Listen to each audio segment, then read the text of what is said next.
Let me take you into the heart of a story that, to this day, makes people question everything they thought they knew about family, betrayal, and the power of hope. It started at the grand estate of Mr. Calvin Benson, a name that, in Lagos, meant money and power, but for those who truly knew him, meant love for his only daughter, Naomi. For years, his world revolved around that little girl. She was his sun and moon, a miracle born late in life after endless prayers, her laughter echoing through marble halls, her smile lighting up even the coldest boardrooms. If you'd ever seen her chase butterflies in the garden or curl up in her father's lap to hear his wild tales, you'd understand why Naomi meant more to Calvin than all his wealth combined. But one day, call it fate, or just plain bad luck, the world went dark. Naomi had been outside playing, her mother watching from the porch, distracted for a single minute. In that minute, everything vanished: the butterfly, the sunlight, and the child. The chaos that followed was a kind of hell you don't wish on anyone.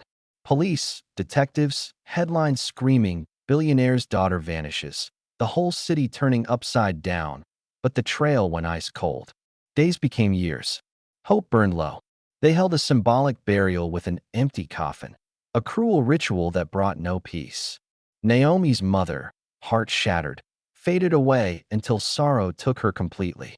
Calvin was left alone in a house that now echoed only with memories and silence, locking himself away from the world, his only company the portrait of the wife and child he'd lost. Years slipped by in that frozen loneliness. Until, one evening, someone new broke through his grief. Her name was Cassandra. Where Calvin's late wife had been quiet and kind, Cassandra blazed like fire, beautiful, driven, endlessly ambitious. She didn't treat Calvin as a broken man, but as a challenge, a mountain to climb. She worked her way into his life, patient and cunning, filling the silence with her presence, and after 3 years, convinced him to open his heart again. Their wedding was set to be the event of the year, a celebration of Calvin's return to the world, or so everyone thought. But while the city buzzed about the upcoming nuptials, far away, a girl named Naomi was fighting to survive. She hadn't died. She'd been stolen away, held captive by strangers, her memories shattered by fear. After 2 years, she escaped, but had no idea how to find her way home. 6 long years living on the street, forgotten by the world, she learned to survive on scraps and hope. One afternoon, begging at a noisy market, she saw a poster, a wedding announcement. The bride was a stranger, but the man beside her. Naomi's heart nearly stopped. He was older, grayer, but those eyes, those were her father's eyes. Memories flooded back. The garden, the butterflies, the sound of his laughter. Naomi knew she had to reach him. She walked more than 100 kilometers, barefoot, starving, clutching that poster like it was the only thing holding her to this earth. She finally arrived at the wedding, a palace compared to her life now. Exhausted, dirty, desperate, Naomi tried to approach the gate. The guards, disgusted, mocked her. Guests gawked. And then, Cassandra herself stormed out, in her perfect white dress, surrounded by admirers. Her face twisted in anger when she saw Naomi begging at her gate. With venom in her voice, Cassandra ordered the guards to strip and beat the girl, to throw her out like garbage. They did, right there in front of all those onlookers. Naomi, curled on the ground, was about to lose hope when another voice rang out, sharp and commanding. Stop. Not another hit. It was Evelyn, Calvin's stepdaughter from a previous marriage, smart, tough, respected in her own right. She forced her way through the crowd, knelt by Naomi, and suddenly recognized her. The eyes, the shape of her face. It was Naomi, the girl they'd mourned for years. Evelyn wrapped her in her jacket, her anger barely contained. The chaos stopped everyone in their tracks. Calvin appeared, demanding to know what was happening. And when he saw Naomi, bruised and broken but alive, time itself seemed to shatter. He fell to his knees, hugging her, sobbing with all the pain he'd carried for 9 years. The fairy tale wedding was over. In its place was something much bigger, a lost child, found. Calvin canceled the wedding on the spot. He took Naomi home, wrapped her in warmth and safety.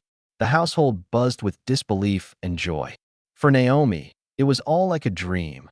Food, clean clothes, the sound of her father's voice, the arms of her stepsister.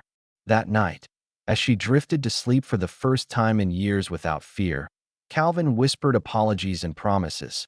He'd never stopped looking for her. As the family healed, Cassandra's world fell apart. She became a laughingstock overnight. But she wasn't finished. Angry and humiliated, she plotted revenge, hiring a journalist to smear Naomi's name. Fabricated videos, rumors that she was a scam artist, a fake. The public, always hungry for drama, started to believe the worst. Naomi, barely beginning to heal, was crushed. But Evelyn refused to let evil win. She set her own investigation in motion, tracking payments, digging up proof, catching the journalist, and forcing a confession. At a press conference, Evelyn laid out every piece of evidence: bank records, expert analysis, and a full confession. Cassandra was exposed. The world now saw her for who she truly was. But the story went deeper. Cassandra's own sister, haunted by guilt, finally stepped forward with the truth.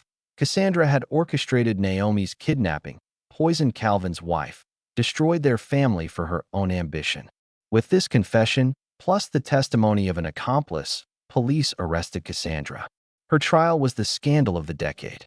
The court found her guilty of kidnapping, conspiracy, defamation, and more. 15 years in prison, her life and reputation in ruins. For Calvin and his daughters, it was the end of a nightmare. Naomi began therapy, went back to learning, rebuilt her life one day at a time, supported by Evelyn, who became her mentor and best friend. Calvin poured himself into being the father he'd lost the chance to be. Together, Naomi and Evelyn founded the Bright Future Foundation, dedicated to helping lost and abused girls, turning their pain into hope for others. And so, beneath the old tree where it all began, Naomi would sometimes sit, journaling her story. When Evelyn asked what she was writing, she'd just smile and say, "I'm writing the story of a girl the world thought was lost, but who came back stronger." And maybe, in that garden bathed in sunlight, it was finally true. The lost had been found, the broken made whole, and hope, stubborn and wild, had come home again. You'd think that once the truth came out and justice had finally been served, life would just go back to normal for everyone, right? But that's not how it works. Not when you've been gone for almost a decade. Not when your scars run deeper than anyone can see. After the trial, after all the headlines and courtroom drama faded, the Benson mansion felt different. Brighter maybe, but still haunted by echoes of all that had happened.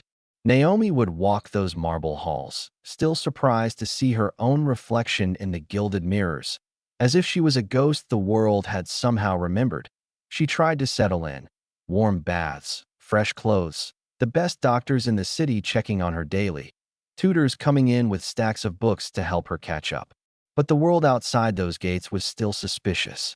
Some people whispered she must have been part of some scheme. Others saw her as a miracle. But every stare, every question was a reminder that the past never really lets go. Sometimes she'd wake in the middle of the night, gasping for air, half dreaming she was still trapped in that dark, damp room, half expecting Cassandra's voice to bark orders through the door. She'd stumble down the hallway, and always, she'd find her father waiting, a silent sentinel in his old leather chair, just watching, just hoping she'd come back to him again and again. But healing isn't something that happens all at once. Naomi started therapy with a gentle, no-nonsense doctor who never pitted her, who just listened. Sometimes that's all you need. Slowly, day by day, she learned to trust again. Evelyn was there, too, not just a stepsister but a mentor, teaching her the ways of a world that had moved on without her. Evelyn was tough, smart, a survivor in her own way, and she taught Naomi how to fight back, not with fists or anger, but with her own voice, her own story. That's how the idea for the foundation started. One evening, sitting under the jacaranda tree, the same tree where Naomi had played as a little girl, the same tree from which she'd been stolen, they talked for hours about all the girls in the world who'd been lost, ignored, hurt the way Naomi had been. Why not do something? Why not turn pain into something that could actually matter? So, together, they created the Bright Future Foundation. It wasn't easy. For every person who supported them, there were others who doubted, who thought it was just a vanity project for a billionaire's daughter. But Naomi was relentless. She visited shelters, met with social workers, listened to stories that sounded too familiar. Girls who'd run from violence, who'd slept in doorways, who'd never known a safe home. She told them, "I know what it's like. I was you." And little by little, people started to believe in her. Her father, Calvin, was her rock. He didn't just sign checks. He drove her to events, sat in the audience, and watched her speak. Sometimes he'd cry, just quietly, tears of pride, or maybe regret for all the time he'd lost. The mansion that had once been a tomb now buzzed with activity. Meetings, volunteers, laughter in the hallways. The soft click of Naomi's pen as she journaled everything she saw, everything she felt, but not everything was so easily fixed. There were days when the darkness crept back in, when old wounds throbbed and the world felt too sharp. Naomi struggled with guilt, the guilt of surviving, of having a second chance when so many didn't, of seeing her father suffer, of all the pain Evelyn had endured to bring her home.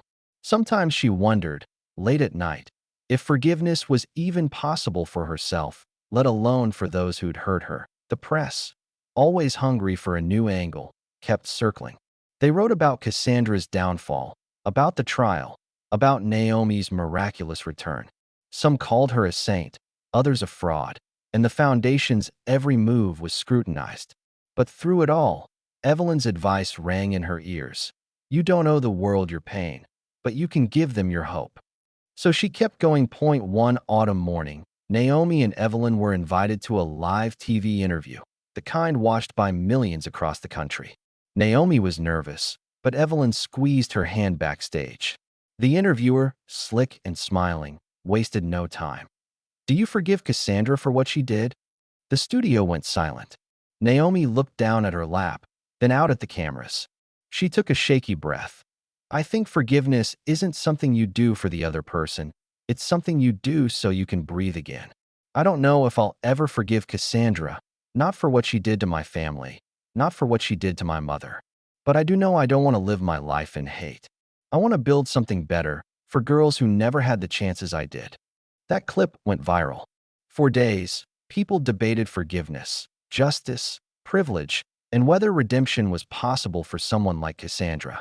Letters poured in, some full of support, some full of anger, some from girls who wrote simply, "Thank you for telling the truth." As months passed, the foundation grew.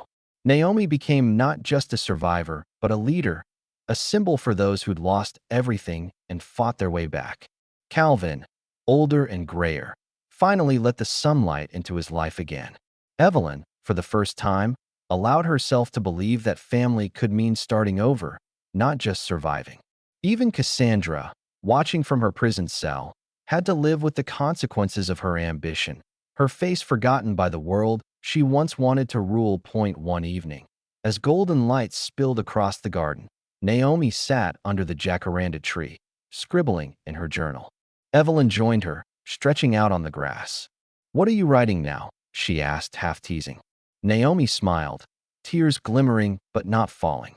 "I'm writing about hope," she said. "About how sometimes the girl who was lost becomes the woman who saves others. And that, in the end, was the legacy left behind. Not money, not scandal, not revenge, but the stubborn belief that no matter how lost you are, there's always a way home. And sometimes, the hardest roads make the strongest hearts." The garden was quiet, the world outside still buzzing, still judging, still uncertain. But for that moment, in the dappled sunlight, it was enough. The story wasn't over. Maybe it never would be. Maybe that's the point.